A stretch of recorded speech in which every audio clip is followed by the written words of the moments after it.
Bam.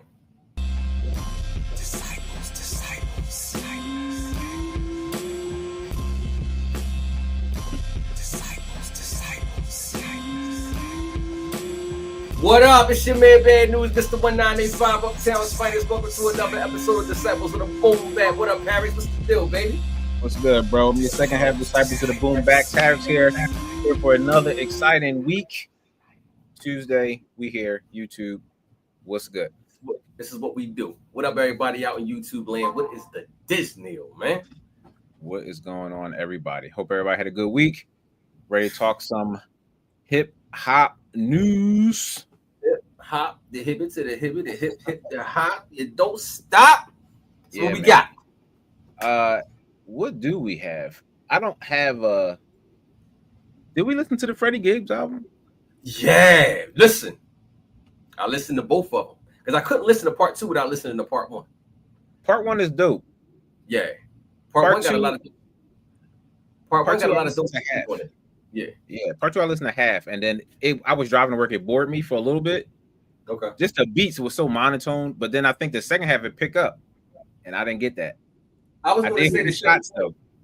It sounded like I was listening to a jazz album. I listened to both of them. Both of them is monotone beats on both of them joints. So when I listened to him last night while I was sitting here, I was like, it was all right. He was talking some little bit of shit on there. I don't really bang with Freddie like that, but he was talking some shit on them joints. You know what I mean? So it was all right. Freddie was talking about Benny on that thing, man. He was I was definitely seeing the sublims. He was popping his shots. He definitely was popping his shots. He definitely was. Yeah. I definitely was seeing the sublims.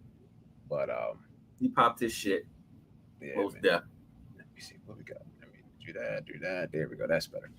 And to everybody that's going to join, I'm sorry for the late start. We was waiting for our guest, but we couldn't get the guest on. We couldn't get it situated. So we on here. Yeah, we definitely check back. Album update. What's up with Ghostface? Still no physical date, but at least we got a month. Well, I mean, it had to come the next month if it didn't come this month. You know what I mean? Since Raekwon. Didn't they say it was supposed to come this month though? It was supposed to, and then Raekwon stepped into his spot. Okay. So we got Ghostface Supreme Clientele coming out, dropping this August. That would be the third act from the Mass Appeal roster. I do believe third act. Yeah, it's 7 altogether, so this is gonna be the third one. And I did go back and listen to the last Ghostface project. It wasn't as bad as I thought. I was like, maybe I was in a different mood. I was tripping. Yeah, it was cool. Yeah, Ghostface did his thing on that joint and skits and everything on that joint. So it's pretty dope. His skits go better, maybe because you know him and he old school. He always talking about back in the day. Definitely a good album. I'm looking forward to seeing what he got in store. Hopefully, he got some good features because the last album was feature heavy. It was feature heavy, yeah. It was definitely a lot of cats on that joint, guys. It really was. He went heavy on the features. He really did. Heavy features. So yeah, shout out to Mr. Ghostface Killer Ghost Dini. So we're gonna talk about my man, the God MC. Rakim is back with another album called The Re-Up. I've been having a lot of debates online about Rakim. I've been getting in a lot of arguments about Rakim, man, and it's not. So this was my thing. Everybody put Rakim in the top 10 as number 1, the God MC. Now, this album right here, Paid in Full, it's the first album that they dropped for those who don't know, and I will say this: it was a dope album, but he was not on the top tier MC. Lyrically, as people say that he was. Rakim, when he first came out, I'm gonna tell you, I came in the door, I said it before, I never let the mic make a time. It was ABC to me. He didn't step his pen game up until Follow the Leader, which was their second album. You had songs on there like Lyrics of Fury, Follow the Leader, Microphone Fiend, all of them joints. Like, let me make sure I ain't crazy. Microphone Fiend was on that album, right? Was that on the first? On the first one, I think. Right? Wait. I know I ain't crazy because I know my songs. Microphone Fiend was on the first album. Microphone Fiend was on Follow the Leader. It's not on that Paid in Full album, is it? No, that's what I'm saying. I don't think it is. No, it was on Follow the Leader. So he didn't step his pen game up until Follow the Leader. Now, I'm not saying that Rakim was trash because he wasn't by any means, but it was other MCs like Cool G Rap. And like I said, again, motherfucker stepping over L, like right in front of my footsteps, thinking of a plan, looking like Raggedy Ann. He wasn't like that. They I put it like this. So they saying that he put I take 7 MCs, put them in a line, and add some more brothers that can think in around 21 MCs in the at the same time. He did the math joint. That was conceptual. That was cool, but he still wasn't like you think about. I Got Soul. All them joints is like really ABC joints. So people online like, oh, you bugging? Rakim's the God. Not saying that he's not, but he didn't step his pen game up into that second album. That Follow the Leader album is top tier. His flows. I thought they said he was the one. I thought they said he was the one that strayed away from the ABC hip the hop the hip. You know. No, listen. The second album, yes, he did. He stepped his pen game up dramatically. But that first fucking Painful, it's a classic. Don't get me wrong. Eric B for President. ABC shit. He wasn't saying nothing extravagant. So this is what I'm getting. Huh? Was it about the DJ? Since it was Eric B and Rakim. No, it wasn't. Listen, and you're talking to somebody who was in that era. Like I came up on this shit. It was more about his coolness and his monotone flow. You know what I'm saying? That's what really set him apart from other MCs. Everybody was like, and heavy and really aggressive and shit. You know what I mean? He came in real smooth, cool, monotone, real smooth pitch. But again, he was nice, but he wasn't Follow the Leader. Like he wasn't that yet. You know what I mean? And when he recorded Eric B for President in Marley Marl studio, they almost didn't make the song because Marley was like, yo, get a little bit hyper, man. He was like, yo, this is all I got. I ain't giving you no more. This is how I rap. You know what I mean? This song is not made for that. So MC Shan was there and MC Shan recorded the song and they was laughing at Rod like, we don't know if this shit gonna be a hit because he's so boring. You know what I mean? But the song became a hit. But yeah, so I'm just saying Rod is the God MC. Like he is the prototype. But that second album made him the prototype, not that first album to me. That's all I'm saying. So, and you feel like he continued on from like Juice soundtrack and all that? Yeah, his pen game stepped up. Every time he came out, it was like, whoa, this nigga getting better and better and better and better. You know what I mean? But you can say that for pretty much every. I mean, well, not every artist, but you know, the first artist is they come in the game with their first album, and then it just get better and they change. Like whole first album was great, but I feel like he stepped his pen game up more in his voice and how he delivered stuff as he kept going. You know what I mean? So you would credit him less? As you credit the guy less? No, I credit. Now, I'm with Hov with that. No album other than Blueprint 2 to me is better than Reasonable Doubt. Reasonable Doubt and the Blueprint 1 by far are Jay-Z's best albums to me. Lyrically, sonically, they're good. His other albums, they was cool. You know what I'm saying? They was, but to me, those two albums are always going to be standout albums to me. How do you think if he rapped the way he rapped, he still be where he is? Like if he rapped the same, his voice stayed the same, like same rap. Like that wouldn't go. No, not at all. Because when he first came out, when he was rapping with he was rapping like the Push Nickens and all that shit. When he was rapping with Jazzo, he was rapping like the Push Nickens, and niggas was like, no, we not trying to hear that. But then he got his own lane. He took on a mafioso persona with the Reasonable Doubt. And I will say, being around State Property, Beans and them, he had to step his pen game up. And he adapted a lot of their style in his rhymes. He did as years go along, because Beans was the problem. You could not keep rhyming like that, rhyming with Beans, rhyming with Oskino, rhyming with Sparks, rhyming with Petey, rhyming with Freeway. Man, these Philly cats was killing. So he adapted our style. He did start wearing his hat tilted, you know what I'm saying, and adapted our whole swag. And I keep telling everybody that you gotta look at it. You gotta go back, and I was seeing this shit first and foremost, just looking at it, like I see what he's doing. He really adapted our swag, but he took us on. Well, he took Philly on, and it is what it was. But those first two albums, don't get me wrong, those first two albums, the Reasonable Doubt and the Blueprint, are classics to me. They are. You feel like? How do you feel? You feel as though his pen game was sonically like stepped up? I mean, I feel like he stepped it up every album. I mean, the worst album was Volume 1, but not Volume 1, the one with the In My Lifetime Volume 1. Yeah, I didn't really like the album. That was the songs with Puff and all that on there. You didn't like that? Nah. Seven the Panther, what's up, man? Hey, baby, listen, I'm sorry we couldn't get you on. We don't know what's going on with that. But he said, Eric B. Dumpster Juice. Rakim was the beginning of being cool for hip hop. Yes, he was. American Gangster was fly. That was a fly joint, and Dead Presidents changed everything today. Absolutely, 100%. It did. Hell yeah. And I thank you. I thank all three people that got on this live. I appreciate you wherever you are. I can't see who you are. I appreciate you. Thank you so much. So you like you say, Jay stepped his game up by being around a host of different people. You feel like Rakim stepped his game up from being around some other people, or you think he just perfected his craft and his flow and didn't really like learn from anybody else?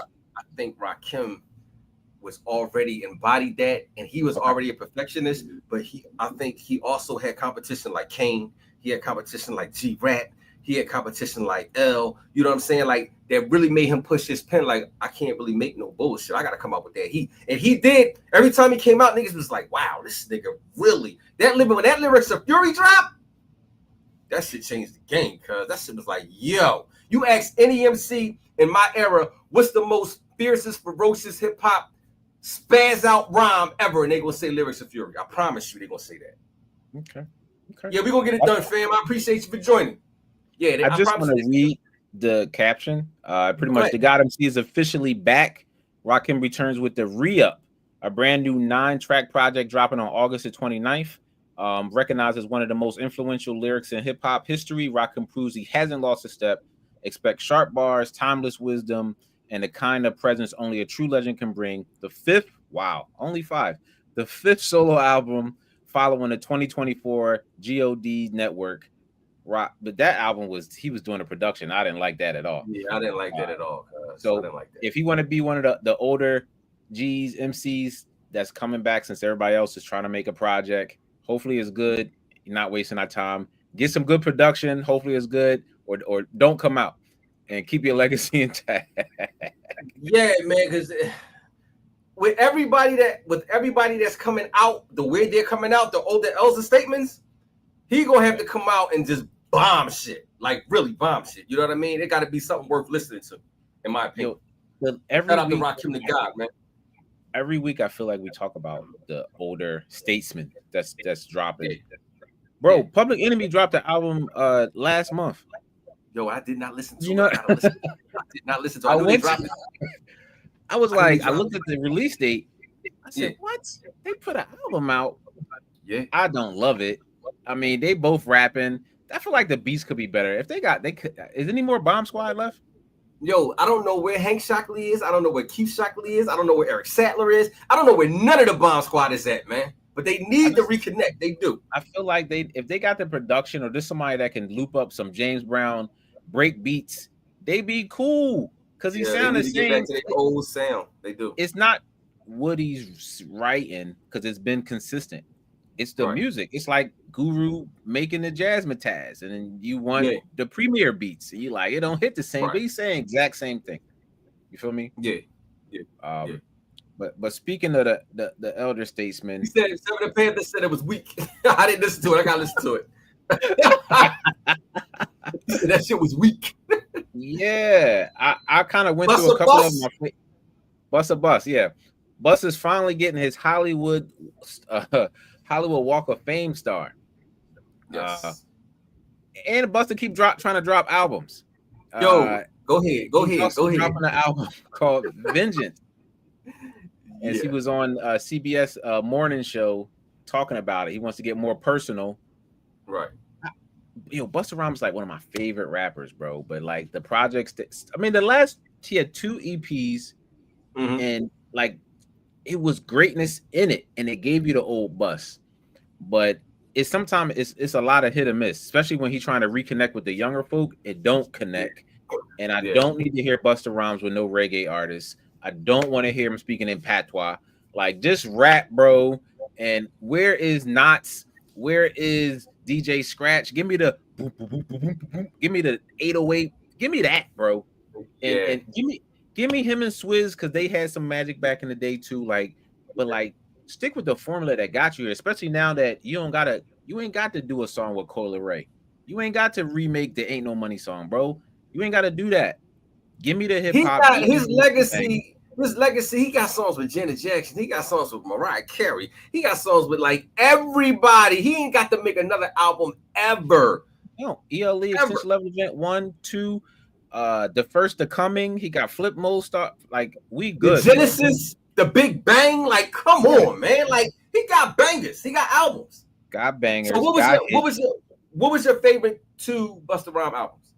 The Coming and probably ELE. Extension Level Event.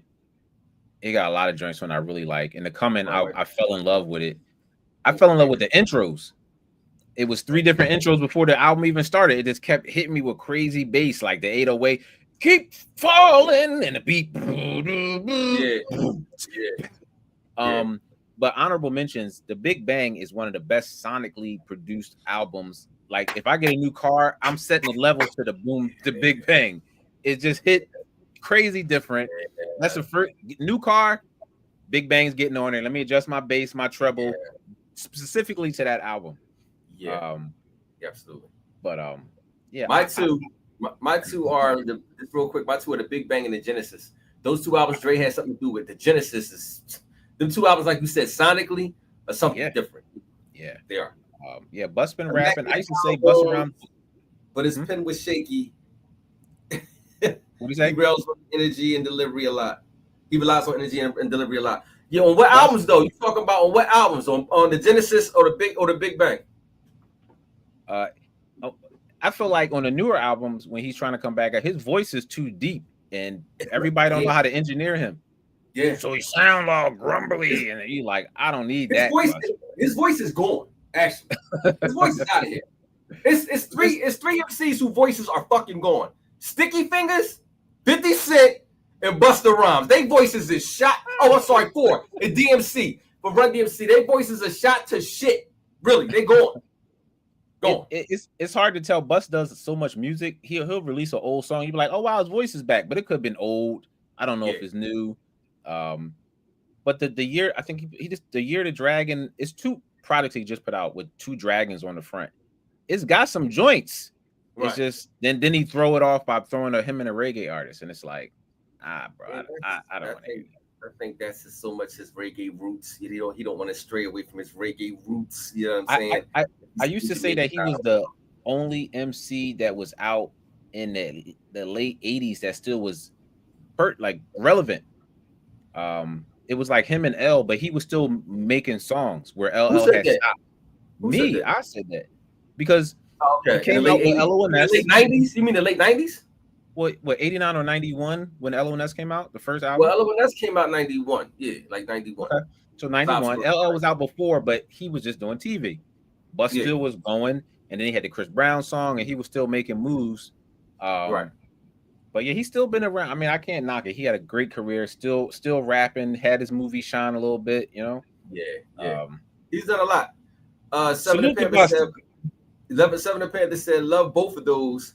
I think he has one of the best discographies in the culture, but what did he say? I can't see. I gotta get some glasses. But he isn't an amazing lyricist. And I give you that. He's not amazing. A lot of times Busta ain't saying shit. He ain't saying nothing, guys. You know what I'm saying? And he been saying nothing for years. Hey, for years, guys. For years, it's how he deliver it. Absolutely. I agree with you on that, for real. But shout out to Busta Rhymes. He gonna do what he doing. LONS Strong Island shit. Yeah. Leaders of the New School. Now that Leaders of the New School album, Sob Story, you know what I'm saying? Just another case that LPTA, all them joints classic. But collectively as a group, I think they made each other better. You know what I'm saying? I know I'm going over your head, Harris, because I know you don't go that far back. I prefer the second album with the Syntax era on there. And I didn't even listen to the album. That's what happened. That was the song. Never picked it up. I was cool on the first album. Because they had Sob Story and all that shit on there. I love that album. I was younger, so when I did go back, I was like, nah, I like this new Buster that growls. Yeah, I was like, I'm cool. And it's crazy. It's 2 groups I did that with. I checked out Organized Confusion first album with Fudge Pudge, and I just found out, I'm slipping. I just found out OC was on Fudge Pudge. I did not know that was OC all them years, cuz. So their first album, on Organized Confusion first album, but I didn't get their second album. I didn't like their second album. I didn't listen to Organized Confusion. When I heard Pharaoh, I didn't even know that he came from that group. Yeah, I remember the Rush. I didn't like that song. Stress. I didn't like the video. I didn't like that song either, and that was on the second album, and that's what made me not fuck with that album. But then when I'm like, who's this Pharaoh guy? He was in that group, was he? Yeah, coming from the first album and going to that, they went a different direction. But yeah, all right, I get what you're saying, but yeah, I just didn't bang with that album. But it was funny. There was those two groups that I slept on their second album. But what else we got next? Your guy, number one that's on the Billboard. That's your man. That's your man. Your guy. Salute to Tyler, the Creator. Different album, interesting. Said he wasn't even giving homage to LL Cool J on this cover, nor Ludacris. He just had something crazy that he wanted to throw on, and he had multiple color outfits, and the red one was the only one he had done by the album time to get released. So he just gave him that picture. Pretty interesting. That's crazy, man. You said you enjoyed his verse on POV on the Clips album. I did. And if you are a first-time Tyler, the Creator fan, like the first time you hearing him, this might make you a fan. This might make you want to, let me check out some of his music, because I definitely wasn't checking for him before until the last two albums that he put out. But he said something interesting about that verse that he wrote on there. Why pretty much you like it, and why I like it, and why people received it well. So this is what he said. This almost isn't even about what folks think. I can't fuck this up for me. You got audio? And it took me so long to write that and this and that, and just trying to perfect it. Don't want to do too much. Don't want to do too little. Okay, don't do too many punchlines. Okay, what's the flow? Don't do your silly fucking goofy. Okay, I guess I'll try to rap like Biggie on. Technical difficulties. Where is the audio? I'm mad at that. Let me try one more time. Got nervous and nigga trying to nail that verse with like two of my Mount Rushmores produced by my Mount Rushmore was like, I can't fuck this up for me. This almost isn't even about what folks think. I can't fuck this up for me.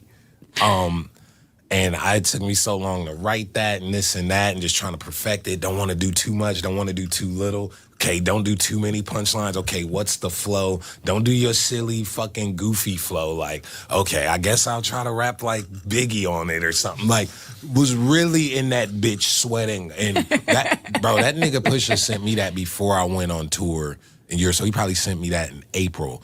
I didn't get him that shit till like end of May, early June, maybe. And bro, once I nailed it, I swear to God, I like did it. Like I rapped it, put the headphones, and I did one of these. I was like, dude, I was trying to record that verse for so long. Oh, that must have felt like such a huge weight off you. Dude. Yeah, he said it took him a really long time just to nail the verse. I think this is it? No, that's Bus. Yeah. So salute to Tyler. He put the work in. He caught a fan. Who's a fan? You fool! He called a fan. Not at all. Because listen, let me tell you, I listened to that verse. So like I said, I put on the Alfredo joint. He won Alfredo 1. He lost me. I said, you know what? I can't. I'm good. Different. I went right back to feeling the same way I felt about him. Like I'm cool. I can't bang with the bull. I'm trying to think. I don't know if Alfredo came out first before Call Me If You Get Lost. I think it might have. But when he got with DJ Drama, he did the Call Me If You Get Lost mixtape. That's my ears perked up. I'm like, and then he was rapping off the Gravedigger song, and I'm going crazy. I'm like, yeah, I'll mess with this guy. And then Chromacopia came out. I was messing with that. I'm like, okay, I didn't listen to none of the future stuff that he was doing for back in the day because he was super wild. But yeah, he definitely has skills. Production has picked up. He's a pretty good artist, man. I got nothing bad to say about Mr. Okanama. I'm cool. I'm cool on board, like, and I was thinking as a lyricist, I'm thinking like everybody liked the boy. Let me listen to him. You know what I'm saying? Let me give him a listen. But yeah, I just well, it's certain songs you gotta listen to. You need some guidance. You gotta let me tell you what songs to listen to first, so I can like ease you into his discography. You might put on Flower Boy and like. I tried. Listen, I am not the grumpy old man. I'm not the grouchy old man. I listen to what you tell me to listen to. I give it a listen. If I don't like it, I don't like the shit. You know what I mean? Like these young boys be on some other shit. I can't get with all these young boys, man, because I don't know where they be at. What time they be on, dog? They be on some other time, like you know. But give me some songs to listen to, and I'll tell you if I like them. He said, Rolls Royce pull up, Black Boy hop out. Shout out to my mamas and my pops who didn't pull out. Like Tyler is a man. Tyler's y'all man. I'm cool. Oh man, I can't even get with the visuals. You see that little ass, small ass hat he had on? Like he's a fucking weirdo. His visuals is dope, bro. You got to watch his BET award show, and he does Lumberjack. What he does on stage visually, and while you watching at home is like amazing. It's amazing. All right. I'll take your word for it. This is your topic. Go for it. What CEO did the most for hip hop? All right, so hip hop for hip hop, yes, hip hop. So, who we throwing out? I will say, for the culture as a whole, I don't know. First of all, who the boys down at the bottom? That's TDE down at the bottom. That's QC. Who the fuck is that? QC, the Migos, Lil Baby, Lil Yachty. Oh, you might as well get them the fuck out of here. I don't even know why they're here, but yeah, no. Listen. In this picture here, let's go over the people. So we got Diddy, we got Master P, yes, we got Irv Gotti, we got Dame, got Suge, Jermaine Dupri, Baby, Dr. Dre, and you got QC. Coach P and I forget the other boy name. Yeah, I don't even know these dudes. I looked at them like, who is that? I thought they was part of the TDE crew or whatever. But at any rate, so this is like a family tree for real, because they're all interconnected somehow, some way. And I'm mad that they don't have Prince J on here from Rap a Lot, because they need him on here because he did a lot to hip hop as well. So I'm gonna start with the one who was there before all of them, Diddy. Okay. He was there before everybody in this whole category. So I will say, without Diddy, we wouldn't have 40% of the hits out there that we have. I'm going to be honest with you. Without Diddy, it would be 40%. Suge and Diddy did the most for hip-hop in the early 90s. They did. Jermaine Dupri tagged along and was there like from 91 on down. Irv came in at like 98 on down. Cash Money came in from like 98 to the 2000s on down. So I will say for the most, the person that did the most in this picture for me, I'm sorry, and Dame Dash too, for Rockefeller would be Diddy. Diddy for me. Let's break it down. What CEO did the most for hip hop? So I would say Diddy, but we talking for hip hop. I'm not. If it was about for music, the industry, Diddy is. I feel like from the R&B to the rap, but he gave us Big and Craig. That's what I'm saying. So you can't exclude him. But did the most. Craig Mack didn't really do great for hip hop. Neither did Black Rob. Neither did you know what I mean? Like they kind of don't count. It really only is Big and Mace. Okay. Who else? Like I mean, like Big. You got Mace.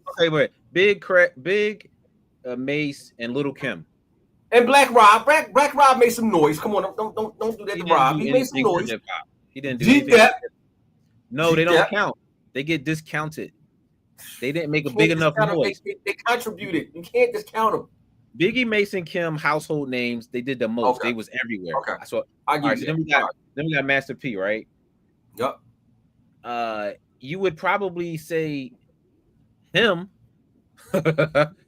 and Mystical would be the like Mia X and they didn't really do.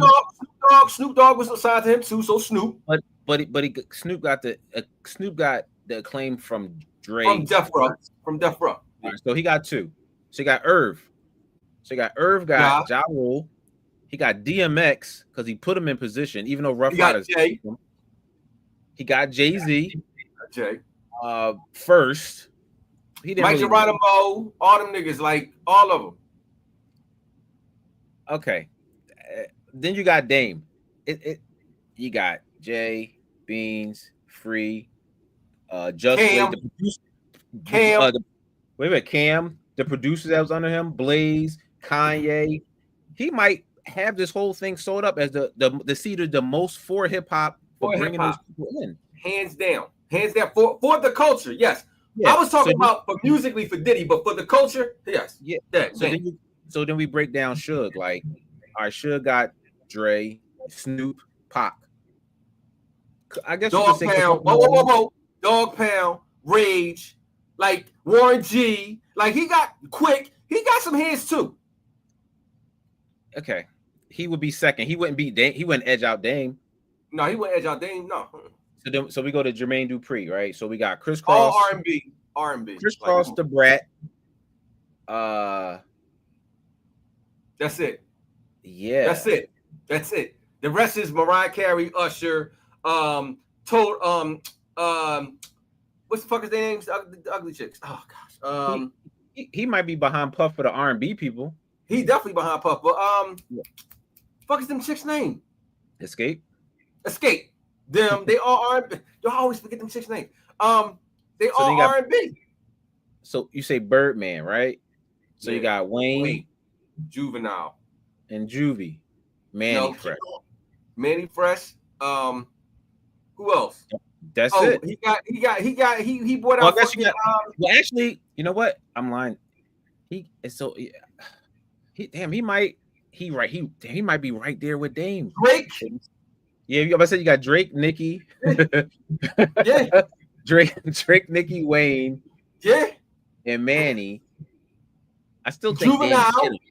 Juvie. That's where it stopped. No, it's some people. Hold on, man. Don't get the list. Nah, no, what's the boy? They don't count. What the fuck is the boy name that just got out of jail? They don't count, bro. We talking influential. We talking did the most. No, they didn't do nothing. Wait, what's the boy name? I can't remember this fucking nigga. He's not on my radar. You know what I'm talking about? No, the boy that just got out of jail. The boy that had the gun charges and all that shit. The boy that had the dress on. The boy the dress. Young Thug. Young Thug. You're not under him. He was fucking with Birdman, wasn't he? A little bit, but I don't think he. Yeah. Birdman co-signed Dre. So we got Dre. Mm-hmm. You got DLC. You got Snoop. No. You're not gonna do that. No. Why? You got Dre. You got Eazy-E. You got DOC. You got NWA. Ice Cube. Go ahead. Because you forget niggas. Okay. Snoop, 50. All right. M. Yes. Like, pretty big. Pause. And then QC is QC, but like, I mean, they got Cardi B and they had the Migos, they had Lil Baby, and Lil Yachty, and a couple other guys that we don't discuss on Disciples of the Boom Bap, but exactly. So it kind of would be like Dame, Suge, Birdman, and then Dre. And then Dre. Absolutely. 100%. That's kind of crazy. And then Irv. Yeah. Irv is right behind him. But that's wild. When you like really start to, but Dame got it because Dame got Just, he got Kanye, and then the other host of others, and they did more for the game. Just them alone than half of it. You know what I mean? Like he got the most important piece of the puzzle when nobody else believed in that part of the puzzle. Jay. The most important piece of that puzzle. Because wasn't nobody fucking with Jay. Dame went to bat for Jay, man. They was like, this dude is mad fucking corny. Didn't nobody want to touch Jay with a 10-foot fucking pole, man. And fucking Dame went to bat for boy. Like, I believe in you. Yeah. So, yeah, hats go off the Dame Dash, man. One of the best moguls out there, I say. I don't know. You know, we look at this list. Who do you guys think did the most for hip hop. Leave your comments down below. Leave your comments down below. Whoever on this live, who do you think did the most for hip hop? All right, who we got next? And I guess you want to do the other one. He said, "Boo."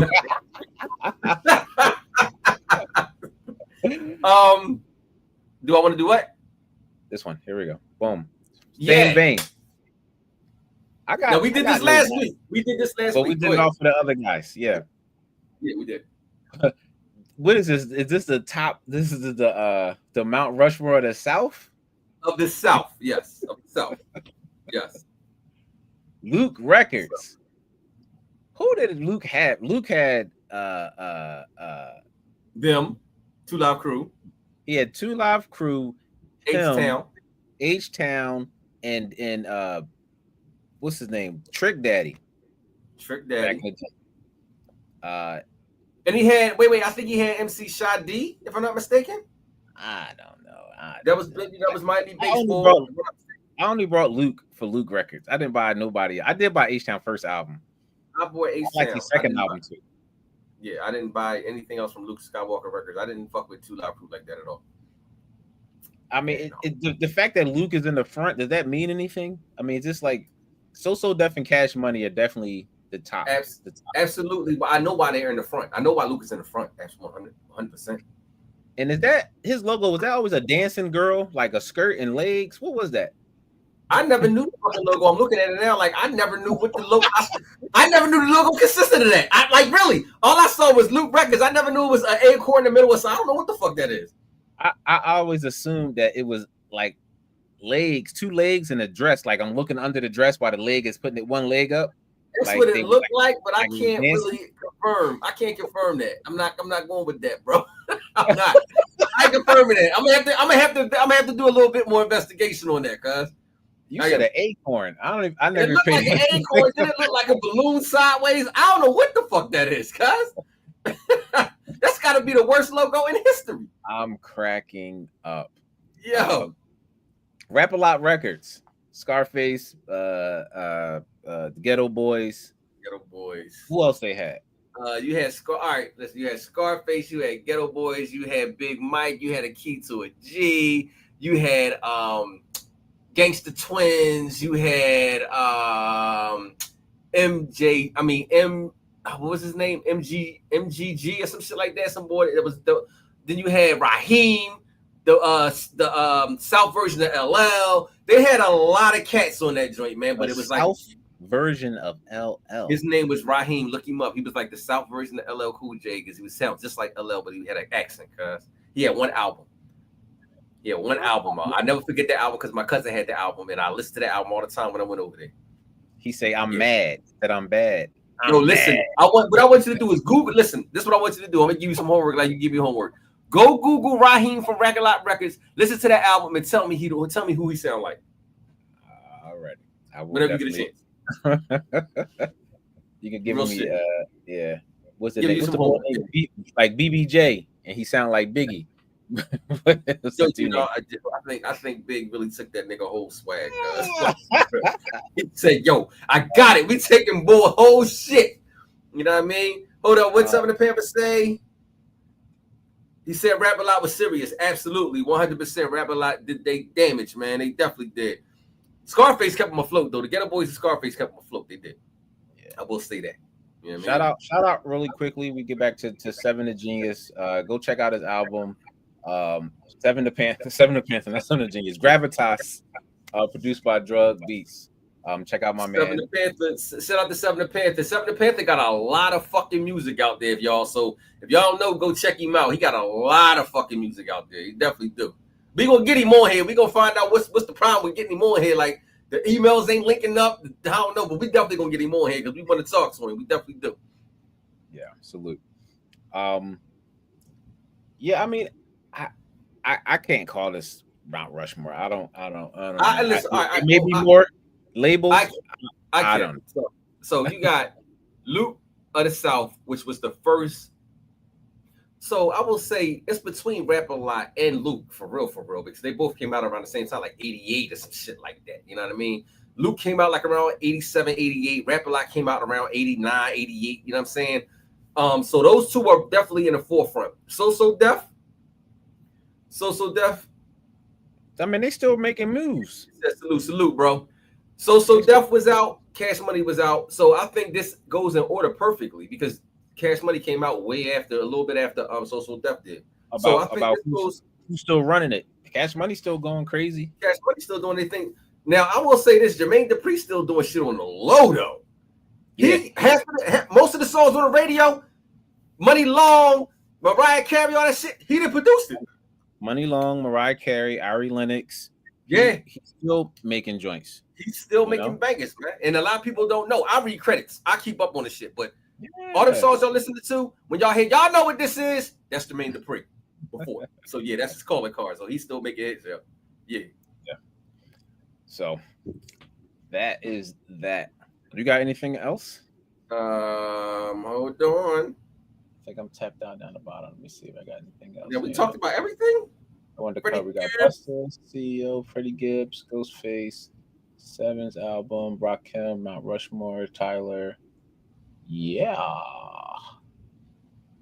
That went pretty fucking quick. It went fast. There was something else. What was I about to say? I seen something else I wanted to talk about that I didn't have a chance to send you. Damn, what was it? Real quick, shameless plug. My homie Son of the 215 got an album with Freeway. I produced 2 tracks on there. 1 track with Young Chris. Go check it out. Shout out to Harris on the tracks. You know what I'm saying? Yeah. Definitely shout out to Harris on the tracks. Harris be doing shit on the low and don't be telling nobody, man. You know what I mean? He be doing shit. And moving silence. That's how you're supposed to do it. Ain't nothing wrong with a little bit of privacy, my man. Oh, did we talk about Nicki Minaj coming at She was coming at SZA. We talked about it the other week. Yeah. She came at somebody else recently too. Who else did she come at? She just came at somebody else. I don't know. Nicki Minaj is. I think she got a freestyle because on Instagram page, it was a beat playing in the back, and it was something that was already pre-recorded. Yeah, and she's about to start popping her stuff, and then she didn't. So she didn't say nothing. Nah, but it sounds new, off of a classic beat. So I'm like, maybe she about to start her stuff up again. But we definitely will see. She's a crafty individual. I still love Nicki, but she's a crafty individual, man.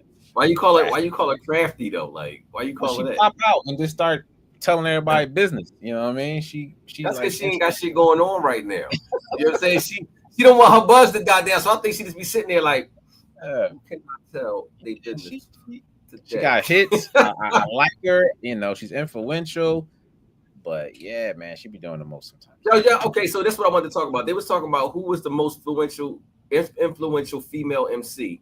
So Joe Buttons on the Joe Budden podcast, he said Foxy Brown is his favorite female MC. That's what he said, Foxy Brown. Now they did mention the name I did not think they was gonna mention. They mentioned my homegirl Jean Grey. Oh, they no. Were say Rhapsody? No, listen, you got Rhapsody. All right, so I'm a little disappointed in Rhapsody. I did see a freestyle with Rhapsody freestyle, and I was like, "What the fuck?" They ain't mentioned this one. No, they ain't mentioned her. Slide that out the way, bro. Oh man, what the hell? So the freestyle that Rhapsody was on, she was on Leakers, LA Leakers or whatever. Yeah, it wasn't impressive at all, but they did say something about Jean Grey, so I was very, very happy with them talking about Jean Grey because nobody ever gives Jean Grey an audible mention. She's one of the most dopest female MCs out there. Who is that? Misfit? What? Oh, Missy. Shout out to Missy Elliott. She did her thing, but like lyrically, Missy ain't fit to be in the same category. Lyrically, who do I like? Yeah, lyrically, not commercially, lyrically. I mean, I did like Foxy over Kim, because I was like Biggie writing Kim lyrics, so that's a cheat code. But you know who was writing some of Foxy lyrics? Come on. But then Smooth the Hustler was writing Foxy lyrics, and then Shine was writing Foxy lyrics, and then Jay was writing Foxy lyrics. Her brother, Gavin. Yeah, no, young Gavin was writing Foxy lyrics. Yeah. I like But Foxy had a better delivery than Kim to me. Yeah, she was harder. Her delivery was. I can listen to that. I could listen to so much of that sex talk, like I probably gravitated more to Foxy. And then she was in the Firm, and it's like, yo. And then she was on the classic Ashacha. That's what next week we got to talk about, like our favorite like posse cuts. Posse cuts. All right, we're gonna do that. We're gonna do that. So they was going. We're gonna write our favorite 5 posse cuts. 5. Favorite 5 next week. 5. I'm a dust off a couple of old ones. I was listening to some old music back in the day. Not that old, but like some old Fat Joe. I'm like, yo, he had a couple of good posse cuts too that we might have forgot about. There's a lot out there. There's a lot out there. But yeah, that's it, man. You know what I'm saying? I guess listen, that 5 minutes too. You know what I mean? We getting shorter and shorter. Listen. Disciples. At YouTube, we're on YouTube now. Make sure you tell a friend to tell a friend to tell a friend. Smash that subscribe button and let's get this channel popping. You know what I mean? Go ahead, Harris. Salute, guys. It's your man Harris, second half of Disciples of the Boom Bap. Check us out next week. Tuesday 9, YouTube. Run it back. Tell your friend. Tell a friend to tell a friend. Put some likes and subscribe down the bottom. And we catch you guys next week. Thank everybody who was on this live. I couldn't see y'all, but I thank y'all nevertheless. Y'all make a difference. We out.